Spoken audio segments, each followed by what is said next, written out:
Hoje é um vídeo muito importante porque ele vai ajudar você que está começando a criar sua carteira de investimento e para você que investe há algum tempo vai desmistificar alguns conceitos que a gente ouve por aí no mercado. Inclusive, se tratando de rentabilidade, a gente precisa ficar com os olhos bem abertos para ter nossa tese de investimento sempre focado.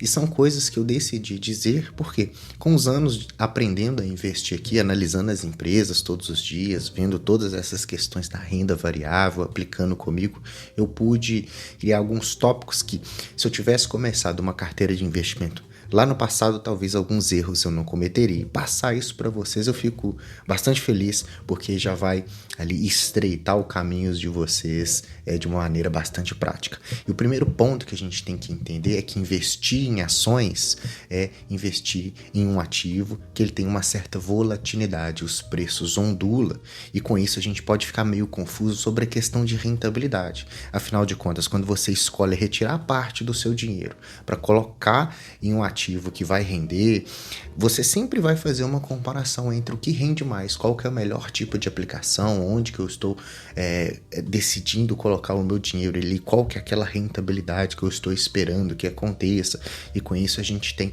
sempre esse embate, que eu vejo sem lógica, porque tem espaço para tudo nos investimentos, mas tratando desse embate, muitas pessoas podem dizer que a renda fixa, ela vai ter uma rentabilidade muito superior e que investir em ações não garante todo esse sucesso. E a gente pode medir essa rentabilidade pelo menos nos últimos 10 anos para a gente ter uma noção do que aconteceu no intervalo de 2015 a 2025.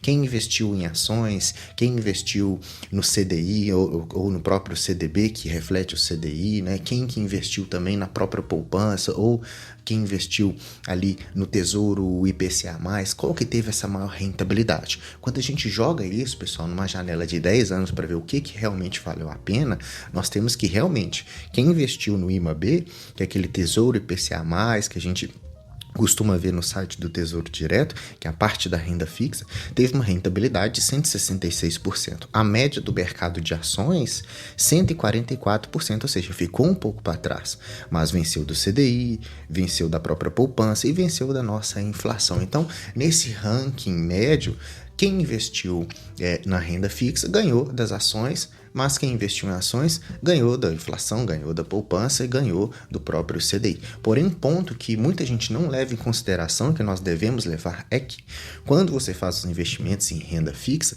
você deve fazer o desconto do imposto de renda para analisar a sua rentabilidade. Naquele gráfico que nós olhamos ali, ou outros gráficos que pode ser que você analise também por conta própria, se você não descontar a rentabilidade do imposto de renda naquele ativo, ele pode criar algumas informações que não são tão corretas. Quando a gente olha o desconto do imposto de renda de pelo menos 15% no ativo do Tesouro Prefixado ou do Tesouro IPCA+, por exemplo, a gente percebe que nessa mesma janela de 10 anos, acaba que quem investiu em ações saiu na frente, com 144,6%. O IMAB, que é aquela métrica que a gente utilizou da renda fixa do Tesouro IPCA, ficou com 141%. O CDI ficou em 120%, a poupança 80% e o IPCA em 72,9%. Então isso já desmistifica o primeiro passo, que no longo prazo, né, de pelo menos uns 10 anos, quem investiu em ações ou quem investiu na média do mercado de ações teve uma rentabilidade superior a um índice de renda fixa. Isso aí já contraria várias coisas que a gente vê pela internet, com essas informações dizendo que as ações não servem muito como uma garantia para o futuro, por exemplo, né, para você que está começando aqui a investir agora, deve-se ficar atento a essa questão dos impostos e das taxas previstas desses ativos de renda fixa. E outro ponto que a gente tem que analisar também, que você deve levar em consideração, é que nós olhamos a média do mercado do Ibovespa. O Ibovespa, ele reúne as ações mais negociadas da Bolsa de Valores, mas ele não compreende uma carteira de investimento individual. A gente pode perceber um ponto muito importante dessa questão da rentabilidade do Ibovespa é que ele é muito concentrado em algumas empresas específicas. Igual, por exemplo, 20% do Ibovespa hoje está associado à Vale, 14% Petrobras, 13% o Itaú, 6,8% o Banco do Brasil, o Bradesco mais 6%, a B3 5%. Então, quando eu olho essa concentração do Ibovespa, a gente percebe que não é todo mundo que tem essas mesmas ações na carteira. Então a sua carteira ela vai ser individual e ela vai ter a rentabilidade própria, que em alguns momentos pode ser positivo e em alguns momentos podem ser negativos. Então usar essa métrica do Ibovespa para medir sucesso de investimento de carteira não é muito interessante e pode incorrer em alguns atributos ou alguns conceitos que você vai se sentir mais confuso. E outro ponto também que nós devemos levar em consideração, pegando essa média do mercado, é que alguns momentos na história do Ibovespa, por exemplo, foram momentos onde ele teve uma rentabilidade que veio caindo, né? A gente pode pegar lá atrás, de 1970 a 80, ele veio caindo, depois ele teve aqui num valor mais próximo de nós, né? Que foi de 2015 ou de 2010 até 2015. Então, ele, nesses momentos que a gente percebe que essas quedas, elas podem, assim, assustar muita gente, mas na janela de longo prazo, essa volatilidade, ela veio subindo e quem utiliza essas quedas para fazer o aporte em boas empresas, tende a ter uma rentabilidade que é muito superior ao próprio Ibovespa. Então, se eu tenho um Ibovespa que rendeu acima dos títulos de renda fixa, imagina uma carteira de investimentos de longo prazo, onde eu escolho sempre bons ativos para comprar, analiso sempre as empresas, acompanha aqui sempre o canal, a tendência é com que você tenha realmente um sucesso interessante na sua carteira de investimento. Outro ponto que a gente tem que analisar também que é interessante é o preço médio das negociações para a gente entender se a bolsa, né, se a bolsa de valores ou as ações estão caras na média ou estão baratas. E a gente pode precificar isso, coisa que eu não sabia no passado, analisando o histórico do PL da bolsa, do histórico do preço-lucro das ações. Então, o preço com que as ações são em média negociados pelo lucro que elas estão fornecendo.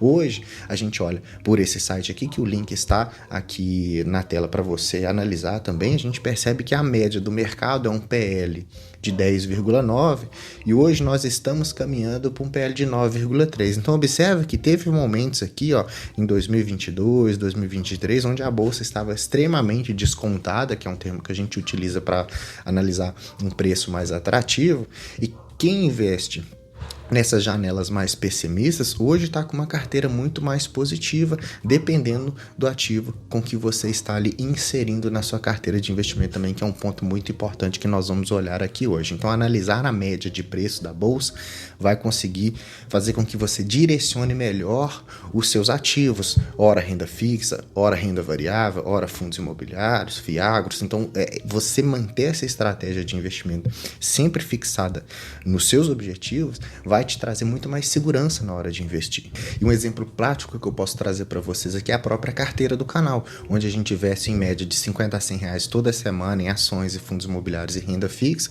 E aqui trazendo para vocês o histórico das ações que eu tenho, nós temos aqui que várias delas hoje estão performando negativamente. O que isso quer dizer? A variação está negativa, como a Auren, a Lupar, o Banco ABC, a Malha Metal Leve, a Klabin, a Gerdau, todas essas são empresas que, quando a gente estuda a tese de investimento, quando a gente estuda qual que é o conceito que a empresa tem, nós temos empresas que são empresas de excelência na Bolsa de Valores. E hoje, aqui, quando eu olho para minha carteira, pode ser que quem olhe sem conhecer o histórico, veja que é uma carteira que tem escolhas ruins, porque afinal de contas, se eu comprei uma empresa por R$ 9,59, que é a média de preço aqui da Lupar, e hoje ela está R$ 9,10, eu estou perdendo 5% de rentabilidade, quer dizer que se eu tivesse pegado esse dinheiro e colocado na renda fixa, estaria rendendo muito mais. Mas o que eu tenho que lembrar? Eu tenho que lembrar do desconto do imposto de renda, eu tenho que lembrar que é um ativo que eu vou carregá-lo por uma janela longa. E outra coisa, a tese de investimento das empresas são excelentes, eu vou recebendo esses dividendos e isso abre para mim, se eu acredito na empresa, se eu acredito na tese de investimento, se eu acredito naquilo que eu estou fazendo a decisão, é o momento de oportunidade de quê? De comprar essa empresa com mais desconto. É igual quando você vai comprar um eletrodoméstico, comprar uma roupa, um tênis. Você espera o momento certo para comprar, porque vai chegar dado momento onde aquilo vai te oferecer um maior desconto. Mas aquele tênis, ele continua sendo o mesmo tênis, a qualidade continua sendo a mesma. Por que ele está com 20% de desconto? Quer dizer, então, que o material com que ele foi construído se deteriorou? Não necessariamente. Aqui a gente pode usar essa mesma brincadeira com que eu disse sobre o tênis para as ações, que hoje estão mais descontadas. Por quê? Porque a empresa está num momento muito ruim de mercado? Talvez não. Talvez seja o quê? Uma estratégia que o mercado global, a macroeconomia, esteja enfrentando com um cenário mais pessimista. Então, grandes instituições, o mercado estrangeiro, eles estão tirando dinheiro dessas empresas e colocando em ativos de mais curto prazo, que essas grandes movimentações do Ibovespa, que eu te expliquei ali, são mais curto-prazistas. Ali não estão implícitas pessoas que levaram esses ativos por vários anos, né? Então essa é só uma ideia. Tanto é que quando a gente mede, mesmo com essas ações aqui hoje, da carteira do canal com uma rentabilidade mais negativa, quando eu jogo um longo prazo, falo longo prazo da carteira porque ela começou em agosto de 2023. Então, se eu jogo desde agosto de 2023 até que primeira semana de março de 2025, ela vai quase completar 2 anos, eu tenho que 13,5% de rentabilidade contra 1,28% do Ibovespa. Então, veja lá atrás que eu tenho, nos últimos 10 anos, o Ibovespa que venceu a renda fixa, e se eu tenho uma carteira que eu consigo fazer compras nos momentos de desespero e ela vai conseguindo ter uma rentabilidade no longo prazo maior, imagina essa carteira daqui a 10, 15 anos. Se ela está vencendo hoje no curto prazo, provavelmente ela vai conseguir vencer o Ibovespa no longuíssimo prazo. A gente pode pegar exemplo de algumas empresas para analisar essa rentabilidade, como por exemplo o Itaú. Quando a gente pega o Itaú, nos últimos 10 anos, ele venceu a renda fixa, venceu o CDI e venceu o Ibovespa. Veja, enquanto a média de mercado foi 144, o Itaú foi 100% a mais, 244%, frente ao IMAB, que foi só 166%, e frente ao CDI, que foi só 142%. Isso por quê? Porque é uma empresa que está num setor onde o banco sempre vai ganhar dinheiro em qualquer momento de mercado, seja no mercado mais otimista ou no mercado mais pessimista. Então, se eu invisto nesse banco, e obviamente as pessoas são obrigadas a utilizar esse meio financeiro para movimentar a moeda nacional, o banco vai sempre oferir lucros. Então, como ele é um bom banco, um dos maiores bancos que nós temos aqui hoje no Brasil, a gente vê que ele, inclusive, vem pagando um histórico de dividendos muito longevo, né? E apesar de hoje estar sendo negociado ali com R$28, uma média de dividendo de 10%, essa variação na distribuição de dividendos vai oscilar sim, mas quando eu associo os dividendos, mais a valorização das ações, mais os meus aportes oportunos, aí a gente tem aquela rentabilidade que ela é mais positiva, né? A gente pode perceber que ao longo desses anos, por ser um banco muito sólido e grande, ele vem aumentando as suas receitas, vem tendo lucros positivos, né? A gente vê uma ideia, só em 2024 ele teve um resultado de 41 bilhões de reais, com uma carteira de crédito, né? O dinheiro com que ele empresta para as pessoas de 1,3 trilhão de reais, né? Então veja o tanto de dinheiro que esse banco movimenta, e por movimentar esse tanto de dinheiro e render isso nessa carteira de crédito, ele tem um retorno de 22% sobre o patrimônio do banco, que é um patrimônio gigante. Vem distribuindo dividendos e também fazendo bonificações de ações, né? Eventualmente o banco ele vai ali, teoricamente, te dar mais ações por você ser um sócio, então sua participação aumenta. Então veja os pontos positivos onde ele consegue auferir esses lucros e distribuir para os acionistas. Então, quando você for começar a construir uma carteira de investimentos, o primeiro ponto não é você querer comprar uma empresa que está muito descontada, ou que está custando alguns centavos, e esperar quase que fielmente com que essa empresa do nada se valorize. E sim, a parte principal da sua carteira é ser mais sólida. Pode ter essas empresas mais perigosas, digamos assim, pode, mas numa porcentagem bem menor. Quando vai começar a construir uma carteira de investimento, você precisa ter essa solidez para proteger você contra uma volatilidade muito mais agressiva. Então, na sua carteira, ela precisa ter empresas que vão oferir lucratividade, previsibilidade na questão dos dividendos, previsibilidade na questão que a receita da empresa vai oferecer. que é um exemplo de previsibilidade, é no caso aqui que a gente tem a Taesa, que é uma empresa de transmissão de energia. Por quê? Energia elétrica é um ponto que todo mundo precisa ter e eventualmente você vai ter que pagar a sua conta de energia. Caso contrário, você não vai conseguir nem sobreviver, né? Então a gente vê essa construção de uma carteira de investimento com essa perenidade de ações que você obrigatoriamente precisa ter essas empresas no seu dia a dia, né? A gente falou aqui dos bancos, agora a gente tem uma empresa de transmissão de energia que ela está presente ali em 18 estados, né? Além de ter 15 mil quilômetros de linhas de transmissão. E essas 15 mil quilômetros de linhas de transmissão traz para ela o que a gente chama de receita anual permitida, que são os contratos com que ela e os leilões com que ela vence. Então ela vence esses leilões, pega esses contratos muito longos, de 20, 30 anos, e essa receita anual permitida é um montante de dinheiro que é corrigido pela inflação ou pelo IGPM anualmente, e a empresa consegue ter uma previsibilidade daquilo que ela vai receber. Se ela consegue ter uma maior previsibilidade daquilo com que ela vai receber, ela vai conseguir o quê? Distribuir dividendos, ela vai conseguir investir de maneira mais sólida, ela vai conseguir sempre oferir mais lucros e receitas, que a gente pode perceber que um crescimento das suas receitas com uma boa margem de lucro com o passar dos anos, né? A gente tem também que, com isso, a empresa ela consegue fazer novos investimentos e captar mais negócios para aumentar ainda mais a sua receita. Observe que são empresas, eu estou trazendo aqui para gente, que já são sólidas no mercado, que já são grandes, que já são pagadoras de dividendos de longo prazo, e começar uma carteira dessa maneira vai te deixar muito mais feliz do que às vezes comprar aquela empresinha ali que está por uma situação esquisita ou que está sendo a mais comentada do mercado, né? A gente teve a Magalu, a gente teve Americanas, teve a Melius. Não que essas empresas não devam fazer parte de uma carteira de investimentos. Quem sou eu para julgar essas decisões? Mas o que eu falo assim, a base sólida de uma carteira de investimentos, ela precisa ser mais robusta e com histórico longo. Um exemplo para a gente fechar é a BB Seguridade, então, que a gente está trazendo aqui outro segmento, né? Então a gente tem banco, energia e seguros, que são obrigatoriamente, né? Todo mundo tem que ter um seguro de alguma coisa aí, ou do carro, ou um seguro rural, ou um seguro do seu empreendimento. Então esses bancos de financiamentos para seguros, eles conseguem ter essa rentabilidade, tanto é, quando a gente olha em questão de rentabilidade perante os índices de renda fixa, foi outra empresa que também rendeu 410% nos últimos 10 anos, contra 188% do CDI, 186% do IMAB, 127% do Ibovespa. Então, veja, tem um histórico longo, onde lá atrás eu mostrei que o Ibovespa venceria de perto ali os índices de renda fixa, e eu tenho essas empresas que renderam o dobro do Ibovespa, né? Isso não é muita gente que faz essa análise, então por isso que eu trouxe aqui.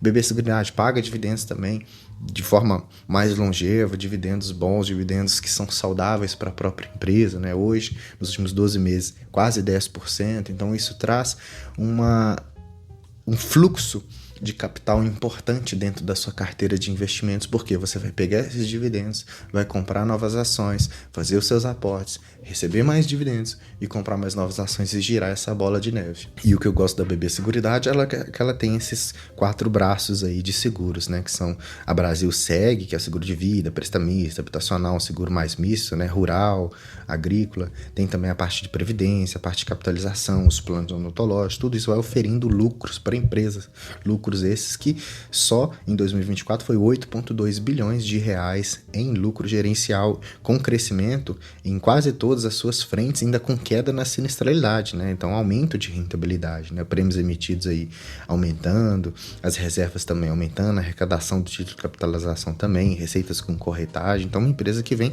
se mostrando bastante lucrativa com o passar dos anos. Então você entender sobre o Ibovespa, média do mercado, entender sobre empresas que são mais sólidas, sobre analisar a rentabilidade, descontar o imposto de renda, tudo isso vai fazer com que você reforce a sua tese de investimento. Ok, mas então por onde que eu começo? Quais são os pontos que eu preciso dar uma analisada para ter essa carteira mais sólida, né? Então, se eu fosse começar hoje, por exemplo, eu focaria primeiro em entender que investir em ações não é sobre olhar apenas para a rentabilidade passada, como nós fazemos, mas sim sobre ter uma estratégia e paciência. Por quê? O Ibovespa ele pode subir, pode descer, mas a lógica de comprar as boas empresas em momentos de queda se mostrou muito vencedora e é o momento de você comprar com muito desconto essas empresas, aproveitar esse mercado pessimista de curto prazo, lembre sempre disso, de fomento de notícias que ali podem confundir a sua cabeça, vão ser de bastante relevância para você, se você conseguir ter paciência para daqui a 10 anos, por exemplo, né? Então, escolher empresas com bons fundamentos, reinvestir os dividendos, ter paciência, é o mais importante, porque o tempo no mercado é ele que vai ali tentar fazer com que a sua rentabilidade fique muito mais vencedora do que a própria média em si, né? Então, se a gente pode resumir aqui nos pontos chaves para a gente entender qual que é o objetivo do vídeo, é o seguinte: focaria nas empresas com os bons fundamentos e com uma visão de longuíssimo prazo. Eu reinvestiria os dividendos para acelerar o crescimento do meu patrimônio e aproveitaria as quedas do mercado para comprar mais baratos aqueles ativos. E o mais importante, pessoal, ter paciência, né?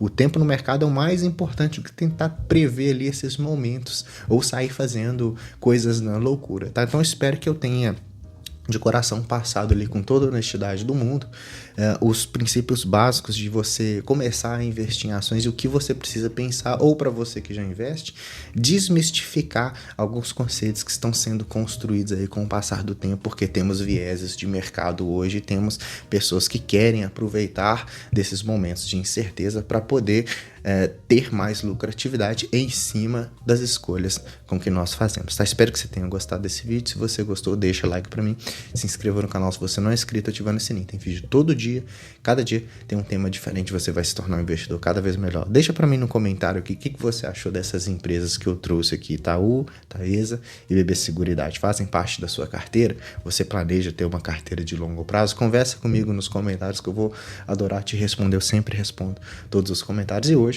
você assistiu o canal do Investidor Classe Média. Eu sou o Gustavo. Te vejo no próximo vídeo. Até mais.